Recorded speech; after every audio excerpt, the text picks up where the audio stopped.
Welcome, dear listener, to the very first chapter of our new series. Here we follow the quiet, unexpected encounters between a man of great wealth and a woman of quiet strength. This is a story about chance, pride, and the small moments that begin to change everything. If you enjoy these calming tales, please take a moment to support this channel. Click like, subscribe, and leave a comment to let us know your thoughts. Every little gesture helps us continue crafting long episodes like this, so you can always have a story to fall asleep to or to simply relax after a long day. Now settle in with a warm drink, take a slow breath, and let us step into the quiet atmosphere of a cafe where fate quietly stirred. The story begins. The city had already awakened. Traffic rolled steadily outside and the sound of footsteps filled the sidewalks. Yet inside Velour Cafe, time moved differently. The cafe was not the grand kind that made the cover of glossy magazines. It was modest, understated, but full of character. Its wooden furniture bore marks of years of quiet conversations. The faint golden light of morning poured through large windows, catching in the steam of freshly brewed coffee. There were no flashy neon signs, no expensive chandeliers. Instead, paintings of serene rivers and still forests hung upon its walls. The air was warm, scented with roasted beans and baked croissants like a gentle embrace. Students hunched over laptops at the corner tables. Couples whispered softly. A pair of elderly men leaned over a chessboard near the window, the pieces clicking quietly as if echoing the rhythm of their friendship. At exactly 9 o'clock, the glass door swung open. A small chime rang above, announcing the arrival of a man whose presence shifted the air. His entrance was not noisy, yet people noticed instantly. Adrian Blackwood. His name alone carried weight in the city. He was a billionaire known for towering buildings, ruthless negotiations, and a coldness that kept most people at a distance. He entered wearing a perfectly cut black suit, his tie straight, his shoes polished until they reflected the light. On his wrist, a watch gleamed like a captured sun. Conversation softened for a moment as eyes followed him. Some whispered, others only glanced quickly before returning to their own cups. Adrian seemed not to notice, or perhaps he was used to being noticed. He carried a leather briefcase and moved to his chosen corner, a seat that had silently become his whenever he visited. Why did he choose velour? It was not luxurious, it was not glamorous, yet it was private. Here no reporters waited, no board members whispered. It was quiet enough for him to spread his documents and pretend for a brief hour that the world belonged to him alone. Adrian placed his briefcase on the table, opened it with precise movements, and began arranging papers into neat piles. Without looking up, his voice low but commanding cut through the soft murmur of the cafe. Black coffee, no sugar, exactly 70 degrees, and a croissant. Warm, not hot. His words were not spoken to the room, but to whoever dared to listen. Behind the counter, Anna adjusted the knot of her apron. She had only recently begun working at Velour. Unlike many who smiled out of obligation, she carried a quiet dignity in her posture. Her hair was tied back neatly, her eyes observant, and though her beauty could not be denied, it was clear she did not live to impress strangers. When Adrian spoke, she was the one who heard. She picked up her notepad, repeating his order silently in her mind. Black coffee, no sugar, 70 degrees. Croissant warm but not hot. Simple enough, and yet her hands trembled slightly.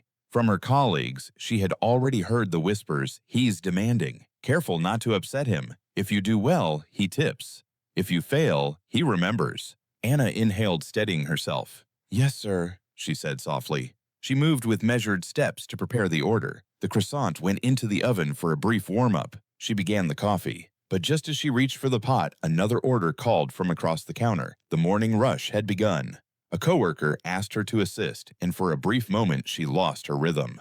Her hands moved too quickly. A cappuccino instead of black coffee. Milk where there should have been none. She did not realize until the cup was already on the tray. Balancing it carefully, Anna approached Adrian's table. She placed the cup before him. "Your order, sir." Adrian lifted his eyes for the first time. They were steel gray, sharp, and cold like the edge of a blade. He glanced at the cup, then at her. "This," he said, his tone icy, "is not black coffee." Anna froze.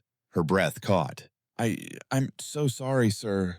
I must have—" He raised a hand, cutting her off before she could finish. "Do you think I come here to waste time?" His voice remained calm, yet each syllable struck like a stone dropped in water. Do you imagine I cannot tell the difference between black coffee and this froth? The room grew quieter. Customers turned their eyes, subtly curious yet cautious. Anna's cheeks flushed with heat. Her pride stung, yet she forced herself to remain steady. "I will correct it immediately," she whispered. Adrian gave a short dismissive nod and lowered his gaze back to his papers as though she had disappeared from existence. Anna returned to the counter, her steps heavier. She disliked arrogance, but she needed this job. Bills awaited at home, and the world had not been kind. She remade the coffee careful this time. Exact measure, exact temperature, no sugar. When she placed it before him again, her voice was quiet, but even.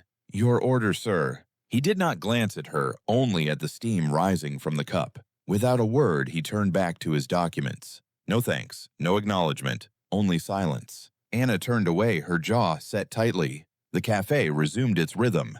Outside, the city pulsed with its usual energy, pedestrians hurrying, traffic lights, blinking, a siren in the distance. Inside, Adrian sipped his coffee, unaware that time itself had shifted. For when he finally stood to leave, placing money neatly on the tray without a coin of tip, he did so later than usual. And, at that exact moment further down the street, two cars collided at the crossing. Tires screeched, glass shattered, horns blared. Had Adrian walked past 5 minutes earlier, he would have been standing at that very spot. But he was not. He had been delayed by a mistake, by a cappuccino that should not have existed.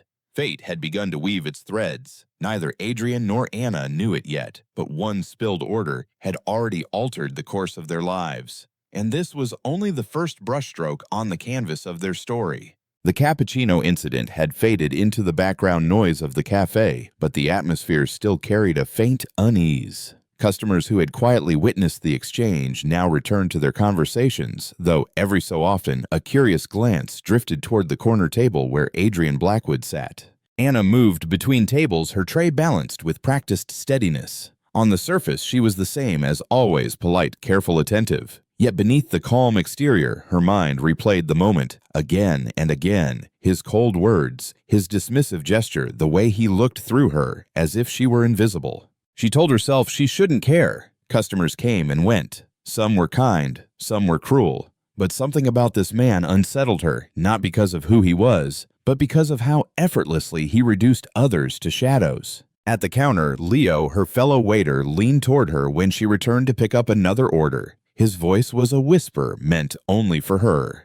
"Don't worry about him. He's always like that. Never says thank you, never smiles." Anna gave a small nod, though her thoughts were heavier than her expression. Still, she murmured, a person's words can weigh more than they realize. She carried another tray to a pair of students by the window, her steps slow, deliberate. As she passed Adrian's table, her eyes flickered to the neat stack of documents spread before him. He was scribbling notes, every movement precise. His jaw was tight, his focus absolute. To him, the earlier mistake was already discarded, buried under the weight of more important matters. But Anna could still feel it. The sting of humiliation lingered like an aftertaste. Outside, the city carried on buses rolling by, footsteps tapping on sidewalks, a faint siren echoing somewhere in the distance. Inside Velour, the world moved to a softer rhythm, the steady clink of cups, the hiss of the espresso machine, the low murmur of conversations. Adrian lifted his cup, sipping carefully. The coffee, at least, was perfect this time.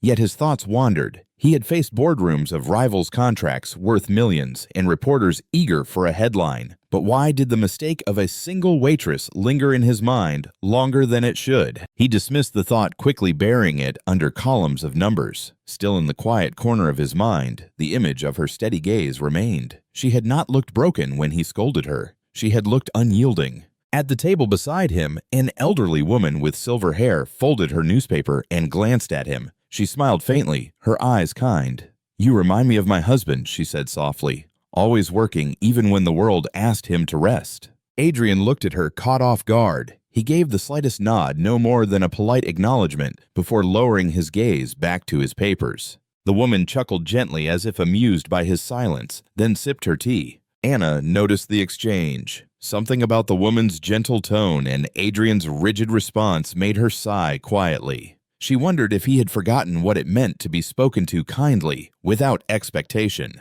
A breeze slipped in as the door opened for another customer. The draft stirred the papers on Adrian's table, sending one page sliding dangerously close to the edge. Anna, passing by, noticed. Without hesitation, she reached out, catching the paper just before it fell. She placed it back neatly. "Your paper, sir," she said quietly. Adrian's eyes lifted. For the briefest of moments, gray met brown. Something flickered there, surprise, maybe even a hint of acknowledgement. But it was gone in an instant. He gave a slight incline of his head, then returned to his work without a word. Anna stepped back, her heartbeat quickening for reasons she could not name. Why did it matter whether he thanked her or not? And yet it did. Minutes passed. The cafe's hum swelled and softened like waves against a shore. Anna cleared empty cups, wiped tables, and exchanged smiles with regulars. But her thoughts kept circling back to the man in the corner. He was unreadable, like a statue carved from stone. Yet she had seen that small flicker in his eyes. Perhaps she had imagined it, but perhaps not. Either way, it unsettled her. Adrian adjusted his cufflinks, his movements sharp. He told himself the waitress was irrelevant, just another face among thousands. Yet a faint echo remained in his mind, the steadiness of her hand as she saved his paper, the quiet dignity in her voice. He tried to push it away, but it lingered like a shadow at the edge of his thoughts. The clock ticked softly above the counter. Nearly 10 o'clock. Adrian gathered a few pages into order, preparing to leave. The cafe had served its purpose, an hour of silence, an hour of work. But fate had other plans. The door opened again, and this time the man who entered did not belong to the cafe's gentle rhythm. His steps were quick, his shoulders tense, his eyes sharp as they scanned the room. He wore a worn jacket, his jaw clenched as if holding back words. His gaze found Adrian instantly. Without hesitation, he strode across the room, weaving between tables with an urgency that made heads turn. Conversations paused. Anna noticed at once. Something in his face, anger, desperation, set her on edge. She put down the tray she was carrying, ready to move if needed. The man reached Adrian's corner, his voice low but sharp. "Blackwood," he said. "You don't answer calls, so I had to come here."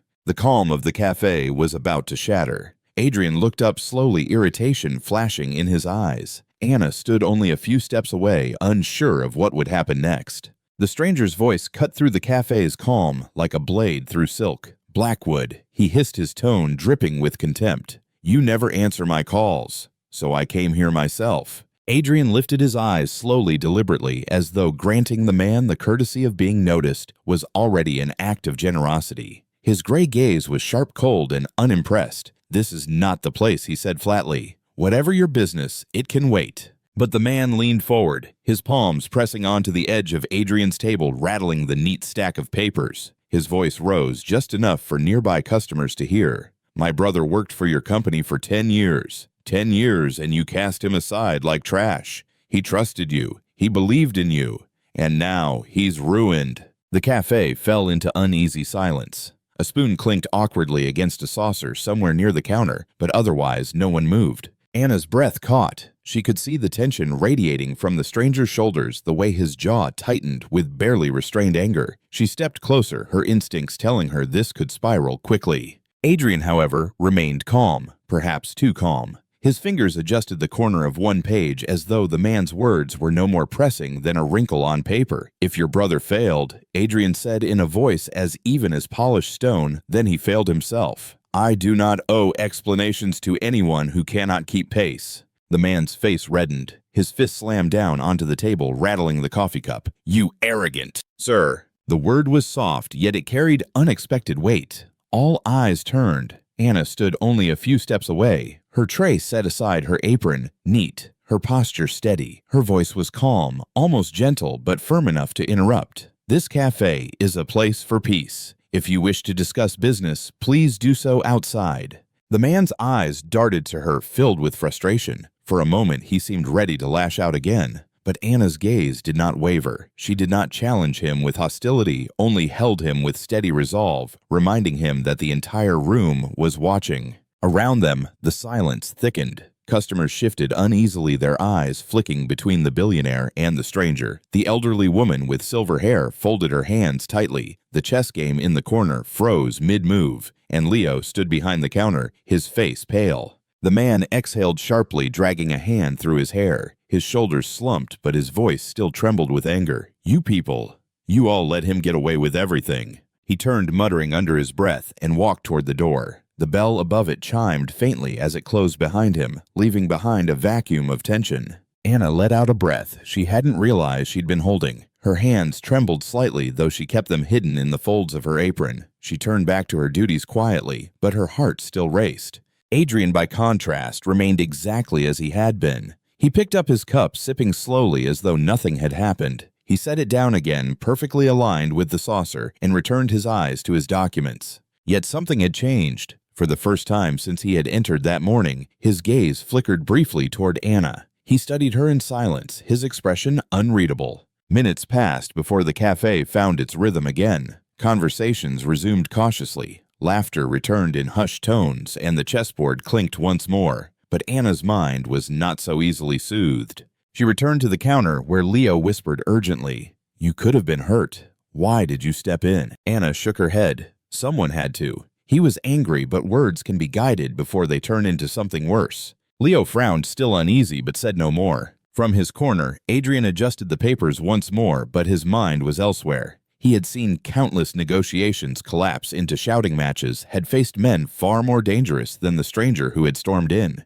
And yet, the way the young waitress had stepped forward lingered in his thoughts. Not with aggression, not with fear, only calm strength. It puzzled him. Why should a waitress care enough to risk herself in a matter that did not concern her? And why did her voice, soft yet steady, echo more clearly in his mind than the stranger's rage? He dismissed the thought, bearing it under silence. But it clung stubbornly like the faint aroma of coffee in the air. The elderly woman at the nearby table leaned slightly toward Anna as she passed with a tray. "You were very brave, dear," she whispered warmly. "Not many would have spoken up." Anna offered a small smile. Sometimes it just takes a word to stop something worse. The woman nodded knowingly. Words are heavier than people think. By the time the clock struck 10:30, Adrian had gathered his papers neatly into his briefcase. He stood tall and imposing and buttoned his jacket. He did not look at Anna, not directly. Yet as he placed the payment on the tray, his hand paused for the briefest second, as if tempted to add something more. But habit won. He turned sharply, heading for the door without a word of thanks. The bell above the door chimed again, softer this time. The billionaire was gone. Anna exhaled, her body finally relaxing. She leaned briefly against the counter, her eyes following the door where he had disappeared. For reasons she could not explain, she felt a strange mixture of relief and disappointment. She told herself it did not matter. He was only a customer, cold, arrogant, unreachable. And yet the image of his gray eyes lingering on her after the confrontation remained etched in her memory. Outside, Adrian walked briskly down the street. His phone buzzed in his pocket, but he ignored it for once. His thoughts were strangely unsettled, drifting not toward contracts or meetings, but toward the quiet voice that had interrupted a storm. He told himself it was nothing, just a waitress, just a cafe, just another morning. And yet, as he turned the corner, a sudden noise erupted behind him, the crash of a delivery cart tipping over, spilling boxes into the street. A bicyclist swerved sharply to avoid it tumbling onto the pavement, and with a cry, people rushed forward, the air alive with confusion. Adrian paused, watching the scene unfold. And in that pause, for the first time in a long while, he wondered if chance itself was guiding him somewhere unfamiliar. Back inside the cafe, Anna stood silently by the counter, unaware that the man she had just defended was beginning to notice the invisible threads of fate tightening around them both. The cafe slowly exhaled after Adrian's departure. Conversations returned, chairs scraped against the floor, and the steady hum of normal life resumed. Anna moved from table to table, her smile polite but faint, as though her mind were still shadowed by the memory of his cutting words. She tried to shake it off. Customers came and went. They left no imprint on her life beyond the sound of clinking cups and scattered coins. Yet Adrian's presence lingered like the scent of cologne that still hung faintly in the air even after he had gone. By 11 o'clock, the cafe had thinned out. The students left for lectures, the chess game concluded with a firm handshake, and the elderly woman folded her newspaper and made her way to the door. Anna wiped down tables, humming softly under her breath, ready for the quiet lull before the lunchtime rush. Then the door chimed again. Anna looked up and froze. Adrian Blackwood had returned. He stepped inside with the same commanding presence, but something was different this time. His posture was not quite as sharp. His eyes carried a faint heaviness, and his pace was slower. Anna's brows knit in confusion. Why would a man like him return so soon? He never lingered longer than an hour. Yet there he was, crossing the cafe floor once again, his black suit crisp, his briefcase clutched more tightly than before. He moved directly to the table he had vacated, scanning the surface. Anna realized what had happened. He had forgotten something. Indeed, tucked beneath the salt shaker was a folded envelope slightly hidden from sight. Adrian reached for it, his movements uncharacteristically hurried. His fingers tightened around it with visible relief. Anna approached quietly. "You left that behind?" she asked, her tone gentle but neutral.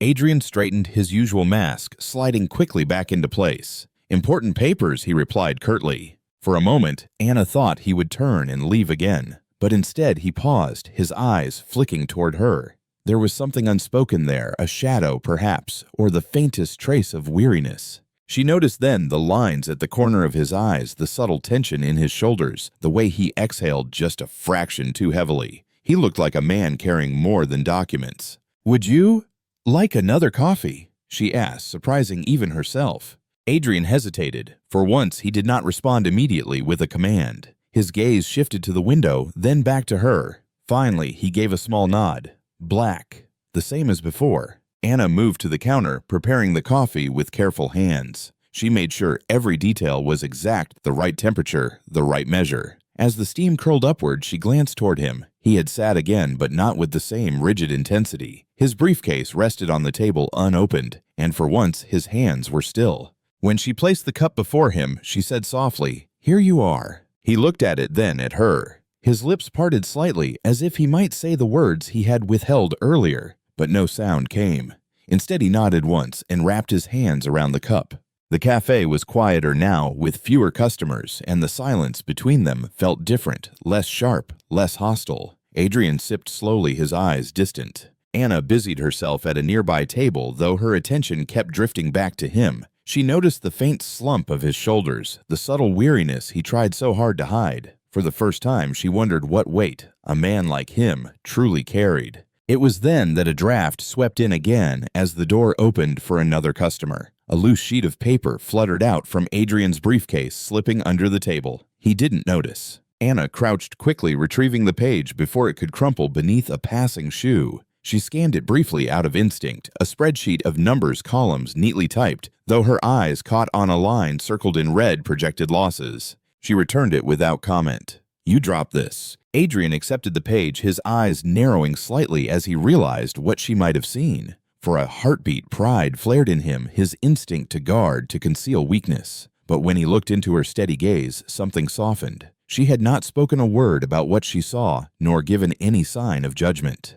"Thank you," he said quietly. It was the first time he had spoken those words to her. Anna blinked, surprised. She nodded once, then turned back to her work. Yet inside, something shifted. Beneath his cold exterior, there was a crack, however small. Adrian sipped his coffee again, slower this time. His thoughts wandered. He had not meant to return, not really. He could have sent an assistant to retrieve the forgotten envelope, but he had come back himself. And now, sitting in the calm of this modest cafe, facing the quiet strength of a young waitress, he felt the faintest echo of something unfamiliar, something that unsettled him far more than anger ever could. By the time he finished the second cup, the clock was nearing noon. He stood once more, gathering his things carefully this time. He looked at Anna as if on the edge of saying more, but the words did not form. Instead, he placed the money on the tray, hesitated, and added a small tip, barely more than a token, but a gesture nonetheless. Anna noticed as she cleared the table. She did not smile, but she did not frown either.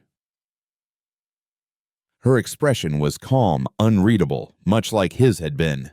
Outside, the streets had grown busier. Adrian stepped out into the daylight, his briefcase secure in hand. The air carried the faint scent of rain, though the sky was still bright. He walked with measured steps, yet his mind was not on the meetings awaiting him, nor on the numbers in his documents. It was on the quiet strength of a waitress who had seen his weariness and said nothing. For reasons he could not explain, that silence was heavier than any words. Adrian did not know that by leaving the cafe later than usual, fate had already shifted his path once again. Just beyond the next crossing, the city was waiting with its own design. Adrian Blackwood stepped out of Velour Cafe for the second time that morning. The door closed softly behind him, its bell chiming once leaving the quiet sanctuary behind. The sun had risen higher now, casting long streaks of light across the street. The air carried the faint tang of approaching rain, though the sky remained clear. In his hand, his briefcase felt heavier than usual. Inside were contracts, projections, numbers that could shift the course of companies and markets. Yet his mind lingered not on the inked pages, but on the voice of the young waitress who had steadied him in subtle ways.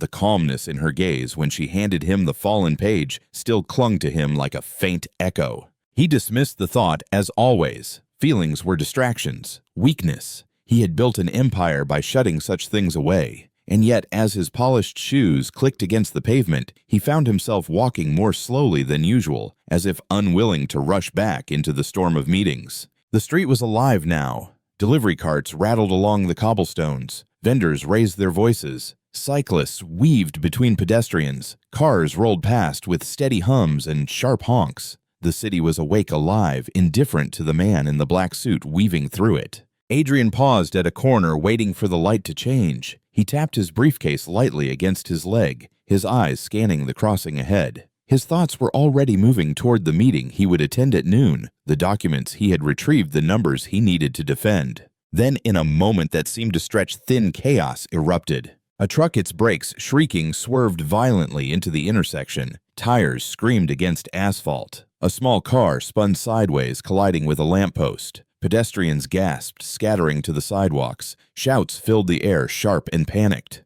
Adrian froze. The crossing ahead of him was engulfed in motion metal, twisting glass, shattering horns, blaring. The truck skidded to a halt only feet away from where he would have been standing had he left the cafe at his usual time. His pulse quickened, a rare betrayal of his carefully controlled composure. For a moment, he simply stood there, the noise around him muffled by the heavy realization pressing against his mind. Had he walked out just 10 minutes earlier, he would have been in the middle of that intersection.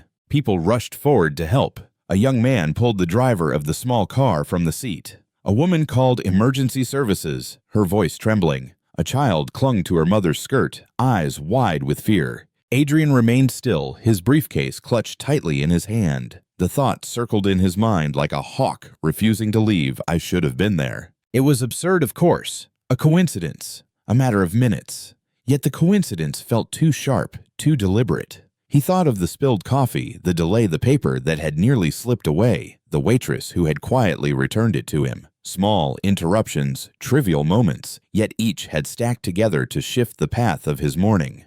For the first time in a long while, Adrian felt not in control, but guided, and that unsettled him more than the accident itself. He stepped back from the crowd gathering at the crossing. His driver would arrive soon, but he had no desire to be part of the chaos. The air was thick with dust and smoke, with the metallic tang of ruptured steel. He adjusted his jacket, forcing his heartbeat to slow his face to return to its mask of composure. Yet as he turned to leave, his gaze caught on the reflection in a shop window across the street. For just an instant, he saw himself not as the city did, a powerful billionaire untouchable, but as a man who had been saved by nothing more than a cup of coffee, a misplaced order, a moment of delay. The thought followed him as he walked, heavy as the briefcase in his hand. Back in Velour, Anna moved quietly through the cafe, wiping down tables, unaware of what had just occurred blocks away. Her morning had been tiring, her patience stretched thin by a difficult customer, yet she carried on with her work as she always did.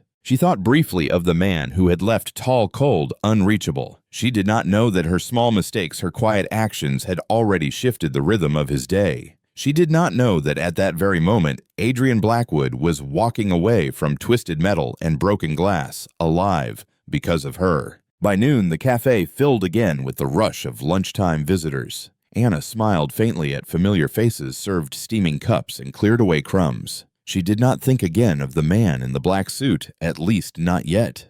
But fate was not finished. Adrian walked on, carrying his briefcase and his silence, but something inside him had shifted. He did not yet know why the image of a waitress lingered in his mind, or why he felt the faint tug of unseen threads. What he did know was this: his routine had been broken. And sometimes the smallest cracks are where the light begins to enter.